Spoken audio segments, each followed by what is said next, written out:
Okay, this is a short live. Lumabas po sa Korte Suprema, ni-report po ng Manila Bulletin na kinukaution or hindi binabantaan, wino-warning lang ng Korte Suprema ang mga law enforcement agencies. Law enforcement agencies ay mga police, NBI, lahat po ng mga tinatawag nating, those with police functions, not police power, there's a difference. Ang police functions ay law enforcement nga. Sila yung humuhuli po ng lumalabag sa ating mga criminal laws. Kinotion ng Korte Suprema ang mga law enforcement agencies natin at yung mga trial court para dun sa pag-i-issue ng mga search warrant.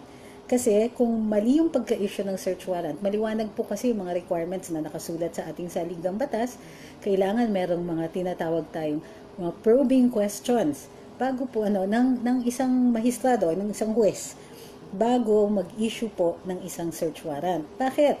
Kasi kapag mali or kulang dun sa mga requirements ng search warrant, yung in-issue ng korte, ng hukuman, yung search na yon ay magiging void.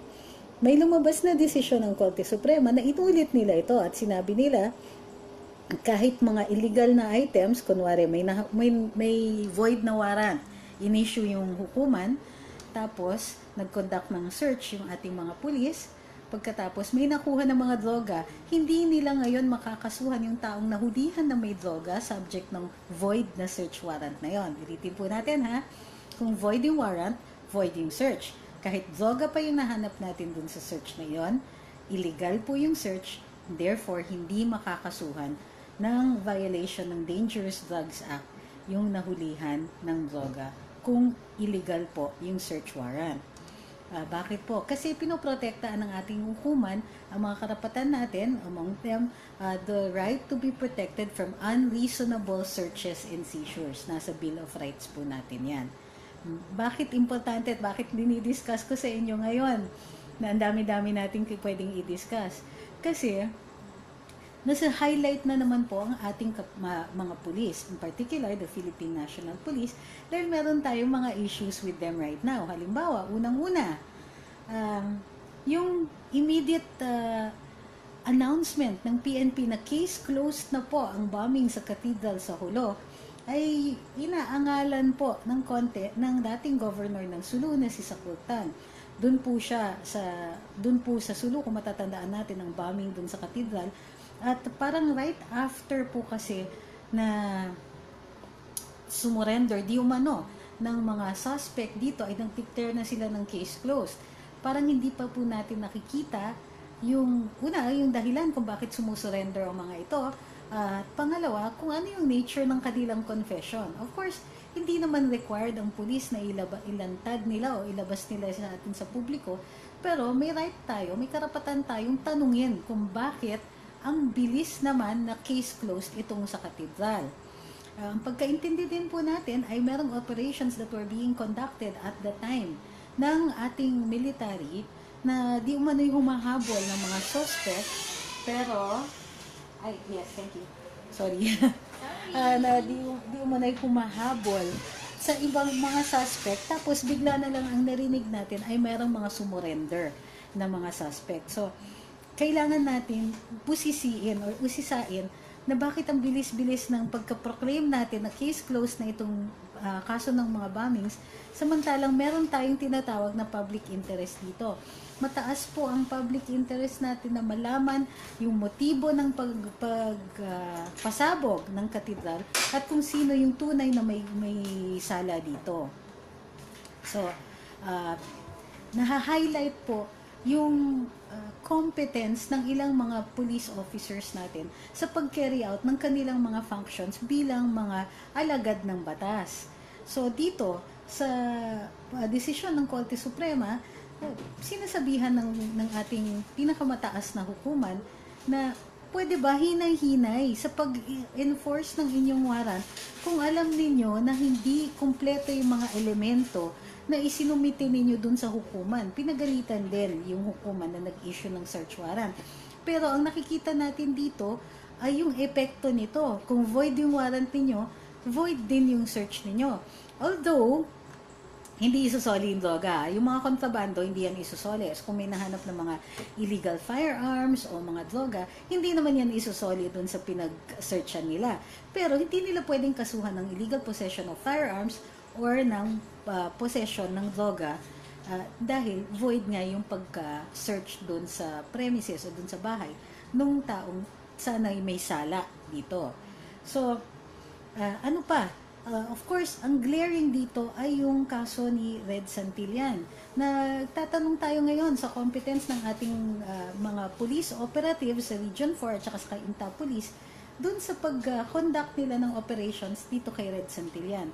Hindi na po muna natin iisa-isahin kasi right now, inaaral ko yung sa report ng medico legal at contrary nga dun sa dati kong nasabi na walang blood spatter report, wala pong blood spatter report yung dun sa initial na, ano ba to?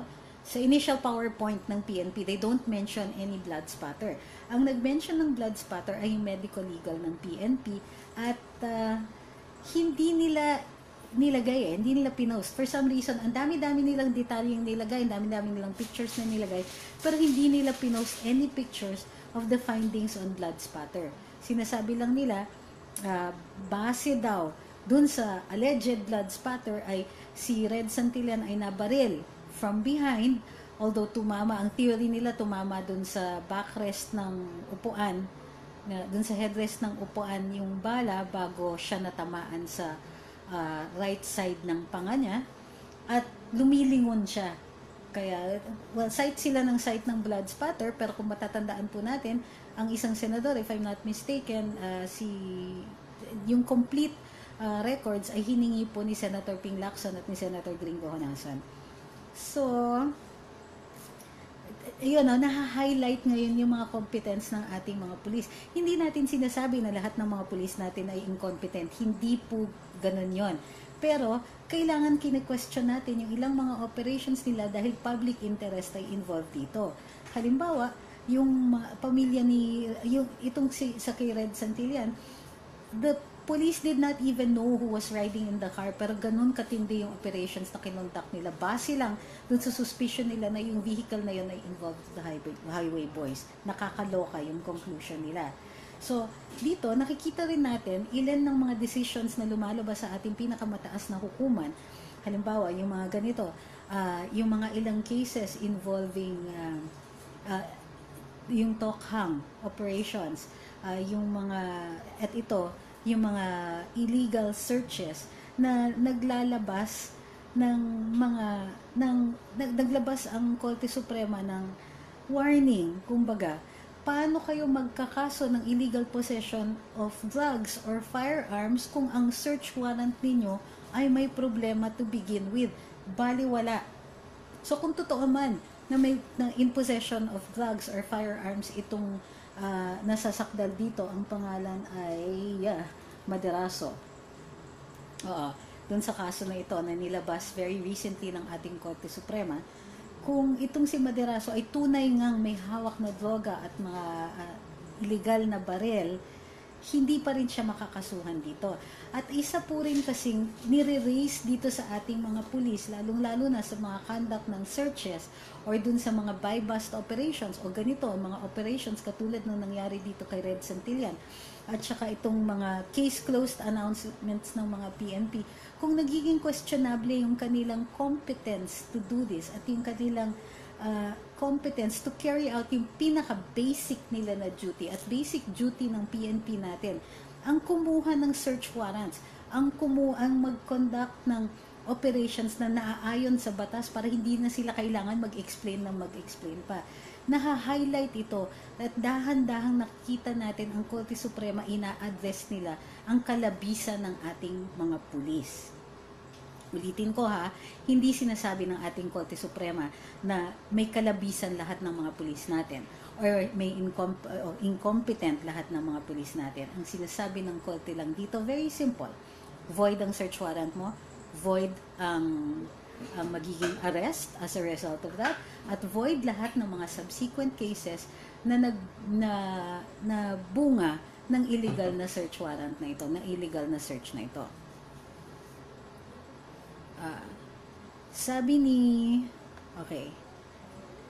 Mary Vic Morales, ibig sabihin, panay ang mag-iibang directions ng air tuwing may magpapaputok si Red, kaya alang residue ng ano. Okay, hindi natin po dinidiscuss si Red right now. Ang dinidiscuss lang po natin ay yung naha-highlight nga po yung competence ng ating PNP dahil dito sa bagong labas na desisyon ng ating Korte Suprema. Again, ulitin ko, hindi sinasabi ng Korte na ang mga pulis natin ay incompetent. Pero wina-warningan nila na mag-iingat parati. So, sige, gusto niyo yung i-discuss yung yung kay Red. Sinasabi nga po ni Attorney Chong na post-mortem ang gunshot wound na tumama dun sa bibig ni Red dahil wala pong ano ba to? Non-reactive yung tissue dun sa lips, sa exit, sa area kung saan tumama yung bala. Ibig sabihin lang ng ginagawa ni Attorney Chong is kino-controvert niya yung findings ng police. Anong ibig sabihin nito? So, etong PNP, meron silang case theory at yung evidence na pinipresent nila. Ibig sabihin, yung presumption na tama yung ginagawa ng police, tama yung ginawa ng police, ay kinontrovert ni Attorney Chong. Ibig sabihin, pinabubulaanan niya, kini-question niya para hindi ito magiging established na fact. Bakit importante ito? Kasi gagawin niyang basis ng paglilitis ng ating mga pulis. Ngayon, ang pinakamalaking loophole dito ay hindi so much the physical evidence as the reasoning of the PNP. Halimbawa, yung kaso na final ni Attorney Glenn Chong sa Office of the Ombudsman ay yung failure ng PNP na i-turn over yung evidence sa kanila. Kasi sabi niya, turn over ninyo sa amin, total, yung akusado o yung kinoconsider ng PNP na akusado who is Red Santillan at saka si Jessamine Casing ay patay na. Anong gagawin nila dun sa ebidensya? Bakit hinahawakan nila? Ngayon, ang sinasabi ng PNP, hinahawakan namin dahil kinasuhan namin si Barry, si alias Barry, na di umano'y head ng Highway Boys. Ano naman ang kinalaman ni alias Barry sa pagkapatay dito kay Red Santillan? In fact, they didn't even know that Red Santillan was an alleged member of the Highway Boys or was even in the car at the time of the operations. So, hindi po nag-a-apply yung reasoning ng PNP. Kumbaga, kulang yung reasoning ng PNP kung bakit wini-withhold nila yung ebidensya kay Attorney Glenn Chong at sa pamilya ni Red Santillan. Ulitin ko ha, ang glaring dito sa operations ng PNP ay yung pag-withhold nila ng ebidensya dahil meron din prinsipyo sa ating batas na kung hiningan ka ng evidence at hindi mo binigay, kinip mo yan, the presumption is that it is against your favor. It is against you. So, the longer the PNP holds on to its evidence, the more questionable their decision becomes. Ulitin ko ha, walang kinalaman or kukunti lang talaga ang kinalaman ng pagkamatay ni Red Santillan. Kumbaga, the alleged murder or homicide of Red Santillan and Jessamine Casing have little to do with the case that is being filed against Barry. Kasi hindi naman murder ni Red ang fina-file kay Barry 'di ba? Ang fina-file nila kay Barry ay yung pagkasindikato niya. Yung supposed drug dealing, possession of firearms, whatever. Hindi nga malinaw sa PNP kung ano yung kinakaso nila dito kay alias Barry. Pero ang sinasabi nila, yung ebidensyang hawak nila ay in relation dun sa kay Barry. It will not fly PNP. It will not fly PNP Region 4. It will not fly PNP Cainta. Okay. Sabi ni Mary Vic Morales at yung hindi agad ipinaalam na sa pamilya ni Red sa pagkamatay niya. Agree din naman ako dyan. They have to explain kung bakit hindi nila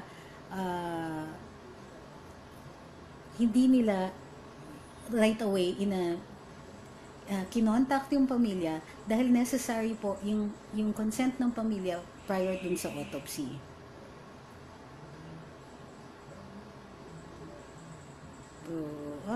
Sino may nagsasabi na anti ako kay Glenn Chong? May nagsasabi ba nun? Na tumigil nga kayo. Sino yung nagsasabing hindi ako kampi dito kay Glenn Chong?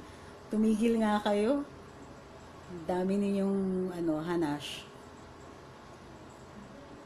Sabi ni Roderick Ramos, when Dr. Carpio kept on noting pooling of blood from Red's body, signifying that the injuries were not post-mortem, the fresh blood could still be planted just by having a blood donor bag, by just putting blood stains on certain points to justify their case. Yes, but I think a much simpler explanation would be na kamamatay rin lang talaga ni Red. They put him in the car, they put him on the ground.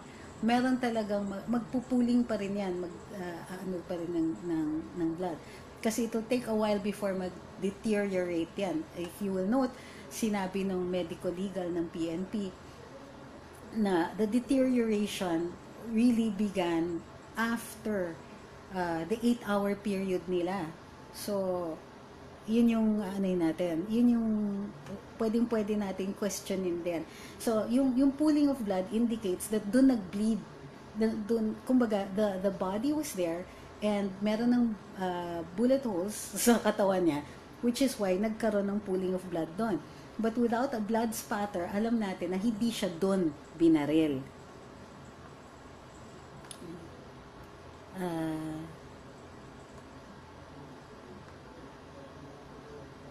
Okay, tuloy natin yung sinabi ni Roderick, no?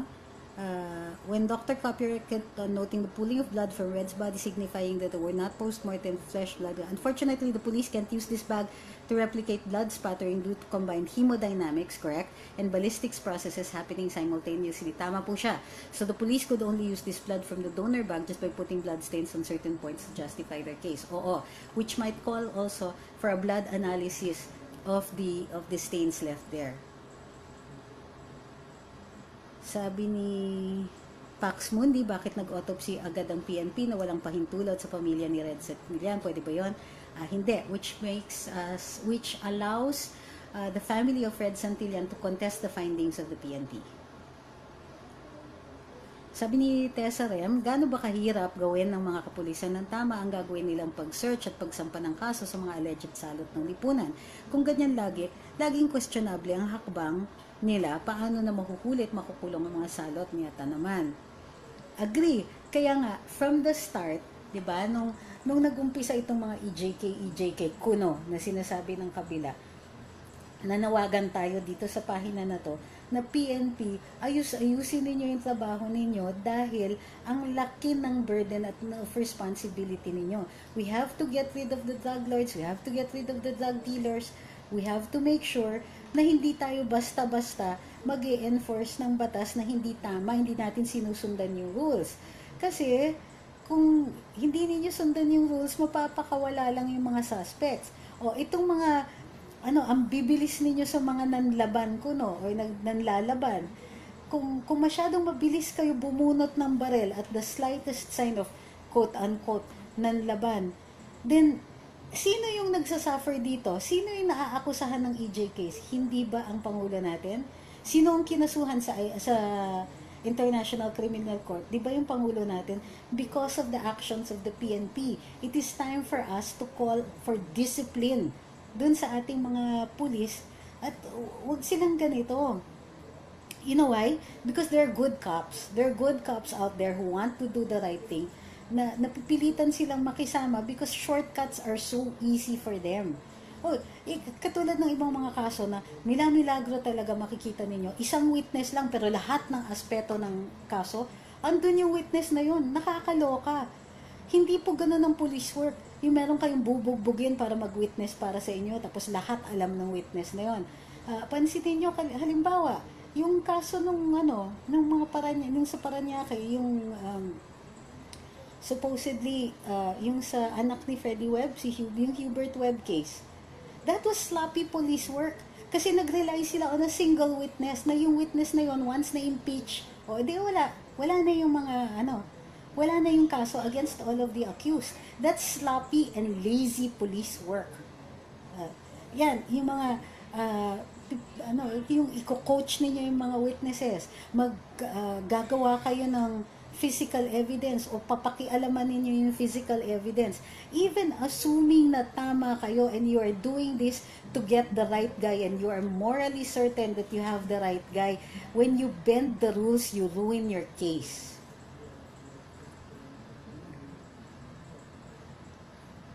Sabi ni John Sebastian, can they question the doctor who performed the autopsy on Red, authorized by the police? Yes, of course, they can. Ano